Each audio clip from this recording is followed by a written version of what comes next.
Assalamualaikum warahmatullahi wabarakatuh.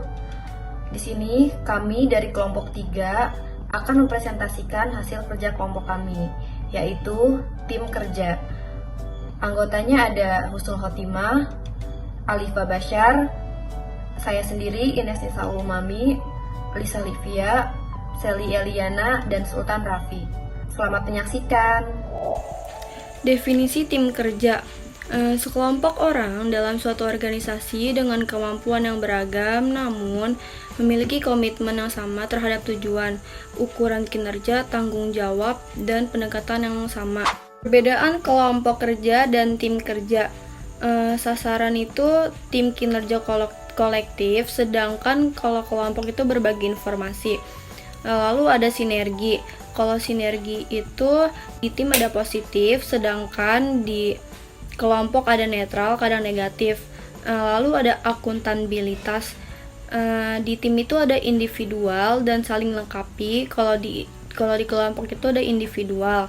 Lalu yang terakhir ada keahlian. Kalau di tim itu saling mengganti, sedangkan kalau di kelompok acak dan jarang.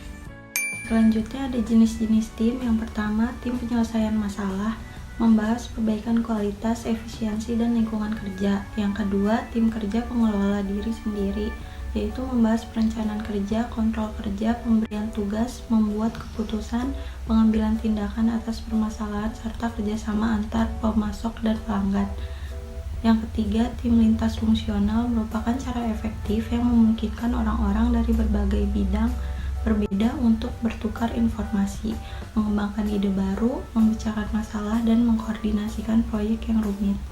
Selanjutnya ada tim virtual, merupakan sejumlah orang yang berkontribusi secara online untuk menyelesaikan proyek yang kompleks dan mengeksploitasi peluang strategis tertentu.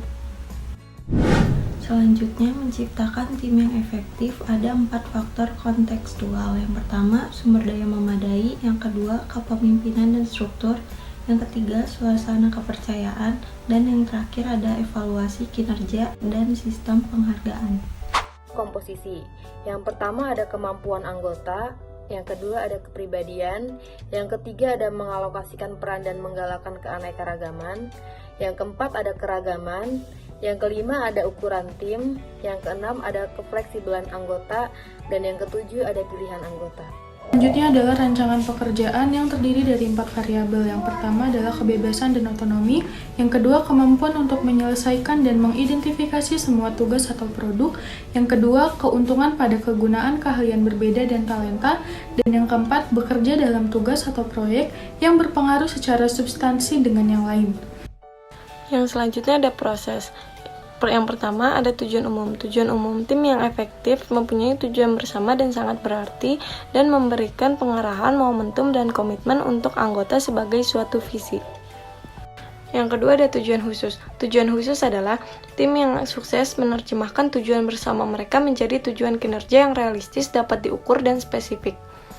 Yang ketiga ada efektivitas tim. Keefektifan tim mempunyai kepercayaan tersendiri. Mereka percaya mereka dapat sukses.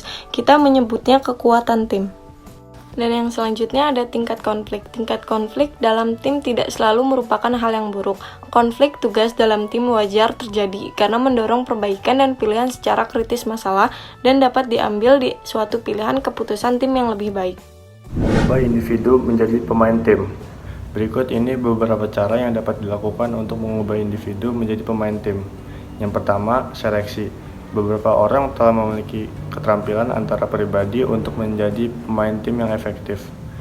Ketika mempekerjakan anggota tim, di samping keterampilan teknis yang diperlakukan untuk mengisi pekerjaan itu, harus dipastikan pula bahwa calon dapat memenuhi peran tim mereka maupun persyaratan teknis. Banyak calon yang melamar pekerjaan tidak mempunyai keterampilan tim. Bila menghadapi calon semacam ini, pada dasarnya para manajer atau pemimpin mempunyai 3 pilihan. Calon dapat menjalani pelatihan untuk membuat mereka menjadi pemain tim, mentransfer individu itu ke unit lain di dalam organisasi tanpa tim, tidak mempekerjakan calon itu. Yang kedua, pelatihan. Sebagian besar orang yang dibesarkan pada lingkungan yang mementingkan prestasi individual dapat dilatih untuk menjadi pemain tim.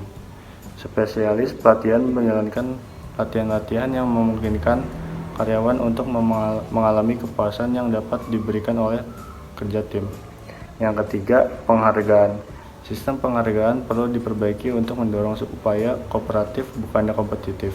Promosi, kenaikan upah, dan bentuk-bentuk pengakuan lain hendaknya diberikan kepada individu untuk keefektifan mereka sebagai seorang anggota tim yang kolaboratif.